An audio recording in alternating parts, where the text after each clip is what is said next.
হযরত ঈসা আলাইহিস সালাম তিনি একজন নবী ছিলেন, কিন্তু আসবেন তিনি এই পৃথিবীতে আমাদের নবীর উম্মত হয়ে। এই কথা বুঝতেছেন?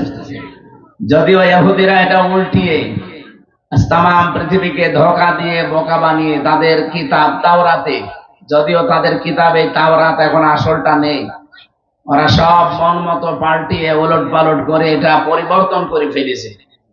তাওরাতের, ইনজিলের, জাব্বুরের দায়িত্ব আল্লাহ নিয়েছেন নাই? শুধু একটা কিতাবের দায়িত্ব আল্লাহ নিজে নিয়েছেন, এই জন্য এর রদবদল হয় না আর হবে না ইলা ইয়াউমিল কিয়ামah। ইন্না নাহনু নাযালনা যিকরা ওয়া ইন্না লাহু লাহাফিজুন। আমি এখান থেকে যত কিছু নিয়ে প্রমাণ করতে চাই, আজ পৃথিবীর খ্রিস্টানদেরকে বলবো আপনারা ইহুদিদের সাহায্য করা বন্ধ করেন, নয়তো আপনারাও এদের মতো ঘৃণিত, নিন্দিত, অভিশপ্ত হয়ে যাবেন। আপনাদের সাপোর্ট পেয়ে মাত্র ৮০ লাখের মতো এই ইহুদি, এই পৃথিবীর নিকৃষ্ট অভিশপ্ত জাতি, পৃথিবীর উৎকৃষ্ট জাতি যারা মুসলিম, কুনতুম খায়রা উম্মাতিন উখরিজাত লিন-নাস, তোমরাই শ্রেষ্ঠ জাতি, তোমাদেরকে আমি মানুষের কল্যাণের জন্য বের করেছি। সেই জাতি মুসলিম, তাদেরকে আজ ধ্বংস করার জন্য যা আরম্ভ করেছে, পৃথিবীর ইতিহাস তারা অলরেডি পাল্টিয়ে ফেলেছে। মুসাফির অবস্থায়, রোজাদার অবস্থায়, মজলুম অবস্থায় এবং অসুস্থ অবস্থায় আছে। হাজারো মুসলিম এবং রোজাদারদের নিয়ে দোয়া করছি, আল্লাহ এই ইসরায়েলকে পৃথিবীর মানচিত্র থেকে তুমি গায়েব করে দাও।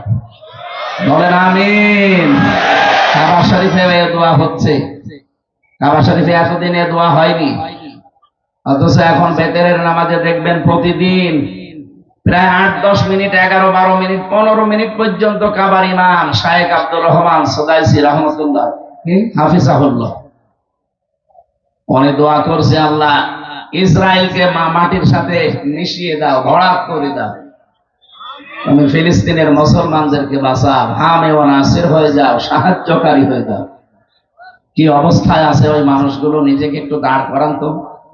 আপনার ভেতরে যদি এখান থেকে কোনো উস বিষ না আসে, একটু মায়া মহব্বত মমতা না আসে, এতদিন এটা আসতো না। ভারতে মুসলমানদের উপর অত্যাচার হলে 15.5 বছরে আমরা দেখেছি যারা দায়িত্বে ছিল, এরা করা দূরের কথা, কিছু করলে বলতো ওটা ভারতের ইস্যু, বাংলাদেশে ওটা নিয়ে কিছু করা যাবে না। এ কথা বলেছিল অবৈধ একজন আইজিপি, কি নাম, বেনজির, একটু সন্ধি বিচ্ছেদ করেন, বেনজির, ওর নজির পৃথিবীতে আর নেই। এই অবৈধ সরকারকে টিকিয়ে রাখার জন্য যারা গুরুত্বপূর্ণ ভূমিকা পালন করেছিল, এই বেনজির তার ভেতরে একজন, একটা হারামি, একটা কুলাঙ্গার মানুষ। এর জন্মের মনে হয় ঠিক নেই। আলেমদেরকে যেভাবে গালি দিত, মুসলমানদেরকে যেভাবে হুমকি দিত, এটা তো দেওয়া সম্ভব শুধু যার সন্তানদের দ্বারা। এখনো পর্যন্ত অনেকে যারা আলেমদেরকে গালি দেন, আলেমদেরকে ওলট পালট কথা বলেন, আপনি পেছনে হাত দিয়ে দেখবেন আপনার ওইগুলো ঠিক আছে। কারণ আলেমরা কি বাবার কথা বলে? সবচাইতে বেশি ভয় পৃথিবীতে করে আল্লাহকে আলেমরা।